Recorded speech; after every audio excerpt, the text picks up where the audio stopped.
open it up for questioning. Good afternoon, everybody. We're excited to be 2-0 at this point. We sure had a heck of a game on Saturday. I was really proud of our guys and the way they responded there at the end, just to find a way to win.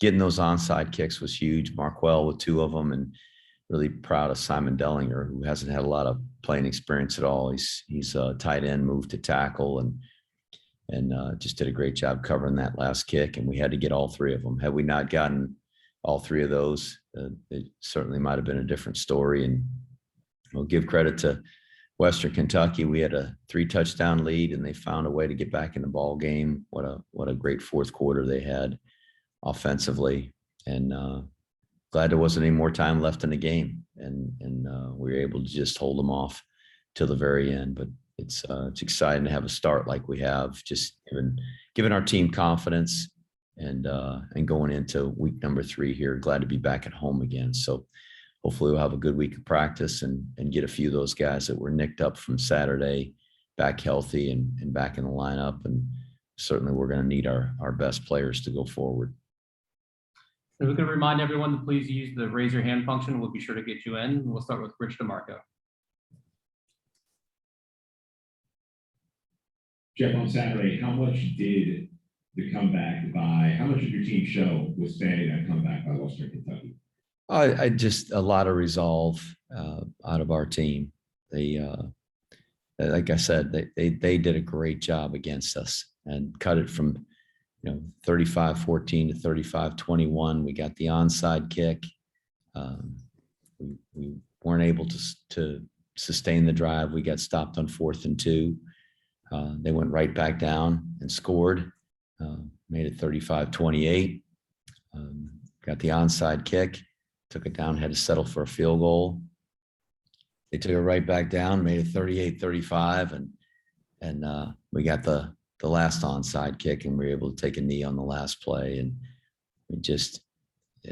it was tough going. And like I said, give them credit. They've got a really high powered offense. That quarterback is a special player. And we were glad we were able to get off the field with a victory. We were very fortunate. We made some costly errors, some busted coverages on defense, and we had a critical play there on 4th and 2, and that we could have done a much better job on and put the game away. But we made some plays when we needed to as well. They had some 4th down tries, and we stopped them on their 4th down tries. We had a clutch field goal. We needed it at the right time and got it. We got out of a jam down there when we had the holding penalty on Jacoby's, finally getting Jacoby to score that touchdown on that trap play. So, there were some plays that we made, and I was just really proud of our team. Hey, Jeff, for this Saturday, how excited are you to be back home and have a chance to go 1-0 in the league?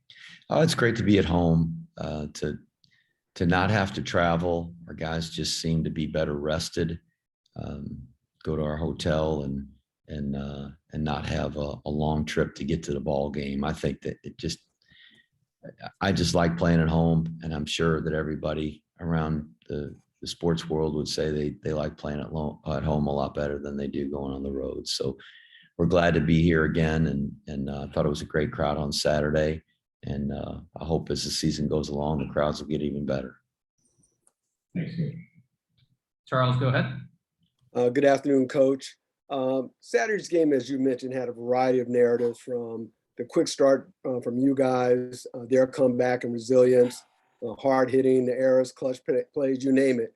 And if you're a fan, especially being a fan of the team that won, which is the Black Knights, you may walk away saying this is pretty entertaining. But from your perspective as the head coach, what things do you need to fix heading into Saturday's contest against visiting UConn?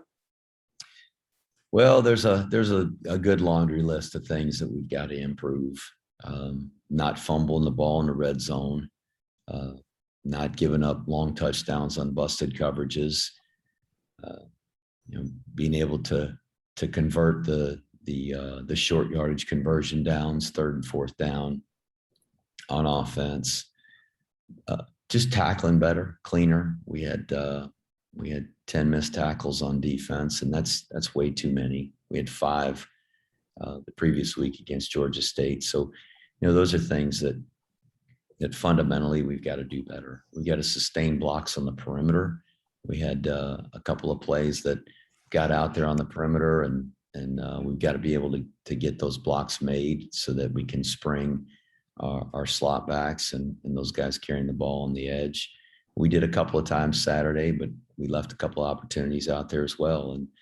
And then just I've got to do a better job of making sure that we spend the time necessary on those individual areas, the blocking, the tackling, the ball security, those kinds of things, so that we don't make those errors, and that we're covering the calls on offense and defense and special teams, so that we don't have missed assignments. We completely control missed assignments, foolish penalties, and poor fundamentals ourselves. That the opposing team doesn't have anything to do with that. The crowd, the weather, the officials, none of that has anything to do with those things that we can control. So it's my job to make sure that we do those things very well and more efficiently and better than we did last week. So that'll be certainly an area of focus for us going into UConn.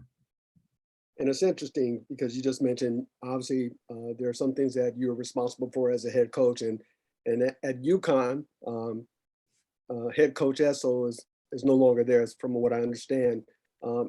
That being the case, is there anything that you have to do to keep your team focused on the task at hand, which is playing UConn no matter who the head coach or interim head coach is? I'm not sure our guys could have told you who the last head coach was. That Randy Edsall started the year as the head coach, or who the head coach is now. They don't know, and frankly, I don't think it matters to them. What matters to them is trying to play their best. I really believe that about our team, that they want to improve, they want to get better, and I assure you that our guys have great respect for this UConn team and the talent that they have. They've got talented football players. They've got a really big football team. You look at them on defense. There's big teams we played in a good while. So we'll have our challenges and our work cut out for us. And what we've got to do is try to improve on the things that we haven't done well enough this year. There's some things we've done really well, and we got to continue that. But there's so many areas of our team and our game that we've got to improve, that hopefully our guys will just focus on that. That's all that matters anyway. Thanks, Coach. Ken Kreitzer?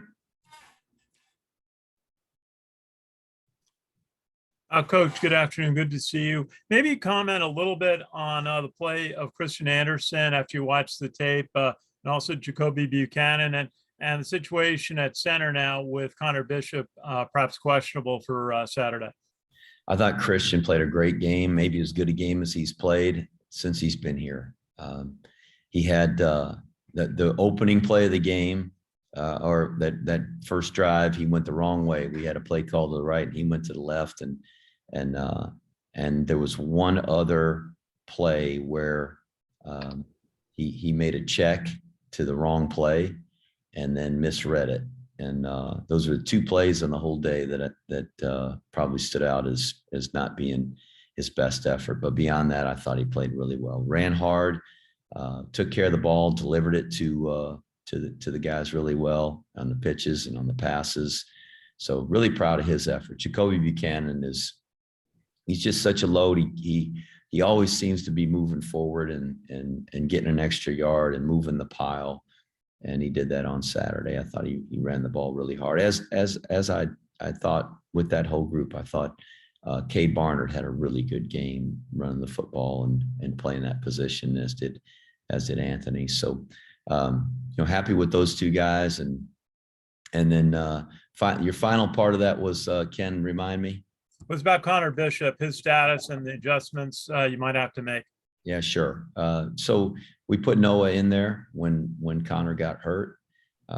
obviously just less than 48 hours after the injury. We're not really sure where he stands for this week.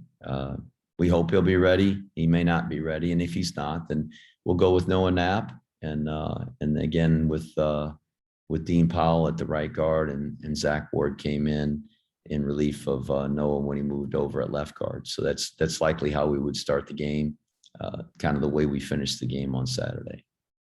I just want to ask you about, after you watched the tape, I think we talked about this after the game Saturday, the difference in the pass rush, how much you blitzed, and the coverages that, it all became challenged late in the game, playing pass defense against a very good passing team. As a defense, we've got to choose when we're going to put the pressure on him, when we're going to add an extra rusher or extra rushers, and put the pressure on the back end to cover those guys in a more man-to-man situation, or put more guys in the back end and try to cover up all the zones and perhaps get double coverage on those guys down the field and not have as much of a pass rush. And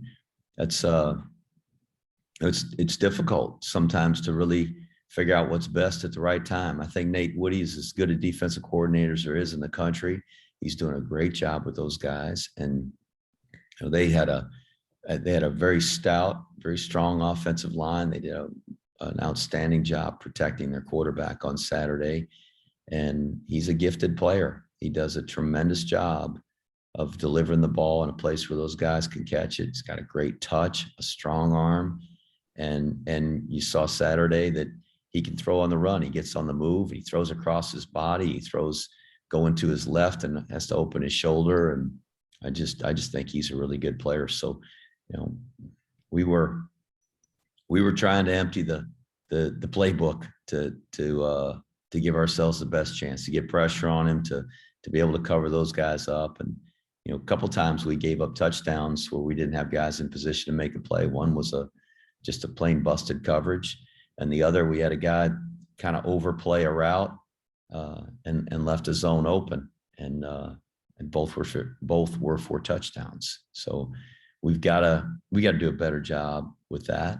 Again, we control those things. That didn't have anything to do with that quarterback or the protection when you turn guys loose running down the field. It's quick question, Coach. Yeah, quick question about Andre Carter, his status, and the difference he makes when he's in there. Andre's fine. He's healthy. Got a little nicked up on Saturday, but he was able to recover and return.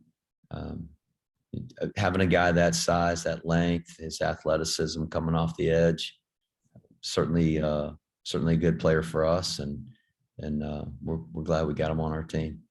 Thanks, Coach. Sal, go ahead. Hey, Coach, is there a conscious effort to get the slotbacks more involved in the offense so far this season, or is it what the defense is giving you? Well, we think we've got a good group there, Sal, and we'd like to get the ball in their hands.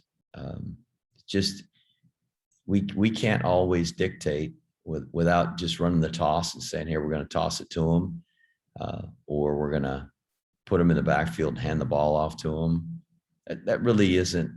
That's not the bulk of our offense. It's the triple option plays. It's getting the fullback going in the box, and the hope is that will open up opportunities on the edge. So, but you saw those guys get a chance to get the ball in their hands some on Saturday, and I think they're a good group of athletes and have a chance to do good things with it when they get it. So, we'll just keep running the offense, and hopefully that's going to be good enough to win the games. I assure you that those guys don't care who gets the ball if we win the game. They're going to do everything they can to win, and they're all celebrating the same when we get in there. How close is Mason Kolinchek to coming back and getting back in the mix there? We think he may play this weekend. So we're hopeful that would give us some depth there. Obviously, having to move Knapp over to center with Connor being hurt. We'd like to get Connor back as quickly as possible, hopefully this week. And if not, we'll see. We're going to have to assess that as we go. But if Mason can get back in there, that'll give us some depth at the guard position. And we're pretty optimistic he'll be back this week, and if not, certainly next week. Ken McMillan. Hi, Jeff. Given the injury situation, I know you practice all your kids every day, but do you change things? Do you put a little extra emphasis on your depth? Yes. When we've got guys hurt at a certain position, we try to be very conscious of keeping those guys at that position off the ground, watching the reps, really monitoring the GPS system that we've got connected to those guys. It tells us how many miles they're putting on them and the load that they're taking on each day. And that's helpful to us. And those technologies we have, I think, are beneficial. So, and we've got some positions, obviously, where we've got some depth issues. And if another guy gets hurt in one of those positions, we're going to be changing guys from other positions to that position, or pulling rookies up that haven't had any experience. So obviously we want to try to stay healthy if we can in every position, but certainly at those where we get depth issues. So like if you had a third string guy, but one of the top two's dinged up, do you kind of give him more reps just to kind of get him ready? Yeah, that's kind of the way it works. Yeah. If the number one guy's out, then the 2 and 3 get more reps. Number 2 guy's out, then the 3 guy gets the reps of the 2.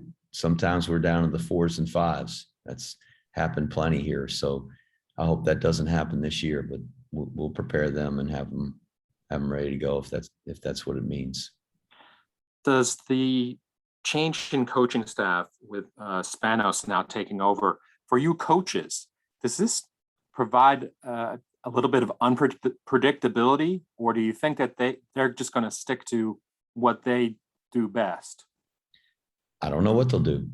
But that's the thing about competition in sports. You don't know what they're going to do defensively or offensively or in the kicking game, and what philosophies may have changed with the change in the head coach. But that's why we prepare and why we play the game. And we'll try to be ready for whatever comes our way. And I think people sometimes have this expectation that coaches should be mind readers and we should know exactly what the other team's going to do. And you know, when we run our offense here, we could get any number of defenses. They could come out and nod front, a 3-4. They could play a 3-3 stack. They could play a even front with 2 linebackers, and even front with 1 linebacker. They could play a bare 46 defense. They could play under. There's just a lot of different things they can do. And it's really hard to prepare in 1 week to run every single play against every single possible defense there is. So who knows? Offensively, they may come out and attack our defense completely differently than they have defenses in the first 3 weeks. And what we've seen on film may not be at all what we see on Saturday. And I think people are surprised that, oh, how could you not have been prepared for that? Well, there's a lot to prepare for. It's a complex game.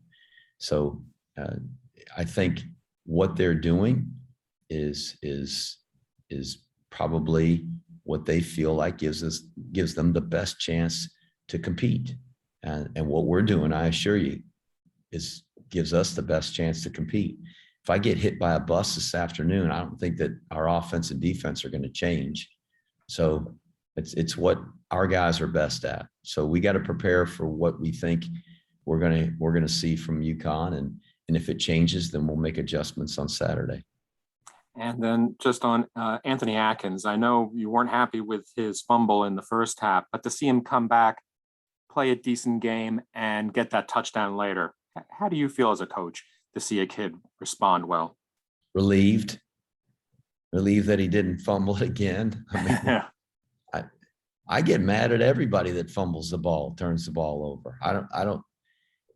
We work individual drills. We work really hard at taking care of the ball. And so when a ball comes out, I get upset.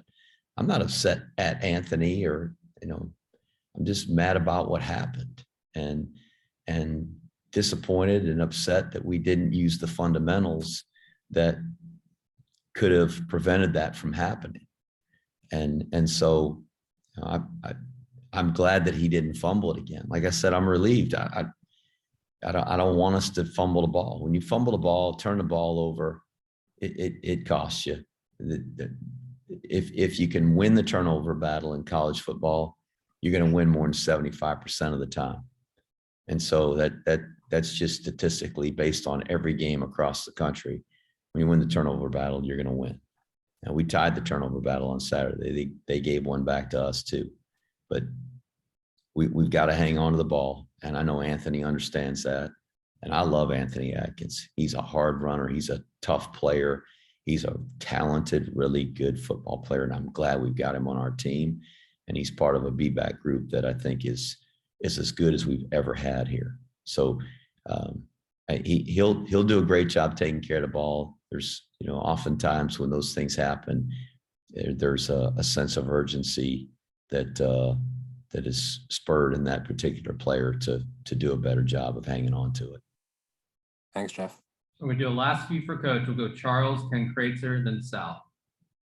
Coach, aside from Christian Anderson's best performance game under center, I really thought that Robinson just confirmed how explosive he can be and be a game changer as well. Can you talk about his maturation as a player? That first touchdown was a really good run. Just the speed he showed and the ability we lost a block late down there close to the goal line, and he kind of went over the top of it and scored. He just looks like a very explosive, athletic player, and he is. And the more he plays, the better he's going to get. He's improving as a blocker, which is really important in our offense. And he's growing up. I think the professionalism and the attention to detail, the commitment he has to becoming a really knowledgeable, good football player in our offense. You can see that here. I can see that. I recognize that here in year 2. So I'm excited about the future with him and just seeing him grow through this season and into the next couple of years. Thanks, Coach. Ken, go ahead. Coach, just want to ask you, get your reaction after the Navy Air Force game Saturday. The offensive coordinator, someone you know well, Ivan Jasper, left the program. Any reaction you can offer on that? Oh, Ivan and I have been good friends for a long time. Ivan was a freshman football player at the University of Hawaii when I was a graduate assistant there. And I believe his freshman year was 1990. And maybe 89. He might have come in 89. But I've known Ivan my entire career. We're good friends, and I think he's a terrific football coach. It's unfortunate to see that, the change was made with him. I know he and Kenny are good friends. He and Kenny played together on those University of Hawaii teams, and then Kenny coached at Hawaii while Ivan played his career. So they're dear friends, and it's just an unfortunate, circumstance that a change needed to be made. And their business is their business, but friendships are friendships. And I love Kenny. He's a great friend of mine. I love Ivan. He's a great friend of mine. And I think Ivan's a terrific coach. I'm sure he'll land on his feet and continue to have a great career as he has. So it's part of college athletics. And Mac Brown once told me, this is a great profession, but a bad business. And he's probably right. Sometimes it's a bad business to be a part of because of the tough decisions that have to be made sometimes. But I wish Ivan the best. I love him, and like I said, I'm sure he's going to continue to have a great career. We'll go and close out with Sal. Coach, can you talk about having Simon Dillinger on the hands team, so to speak, and his instincts there to recover that onside kick? So he's a tight end up until just a few weeks ago, and we moved him Just felt like he was going to have a chance to contribute more at offensive tackle. So probably odd to see a guy wearing 74 standing right there in front of the kicker, but he's got good hands, and that it was a little bit of a harder kick, kind of went through the front line, and perhaps they were trying to kick it into somebody and maybe have it ricochet back. Cole Catterbone tried to make a diving stop, and I think probably fortunately it went through his hands and continued on, because when you're laying out for an onside kick, it's really hard to recover that ball. And Simon was hustling, and I saw Brahim Murphy, who was racing from our left side back there to cover it as well. So just really heads up play, and those guys were aggressive. We were aggressive on all three of those. Marquell attacking the first one, and then putting himself in position when they shifted to get the second one, and then Simon getting on that last one. So it was a big play. All three of those were big plays in the game.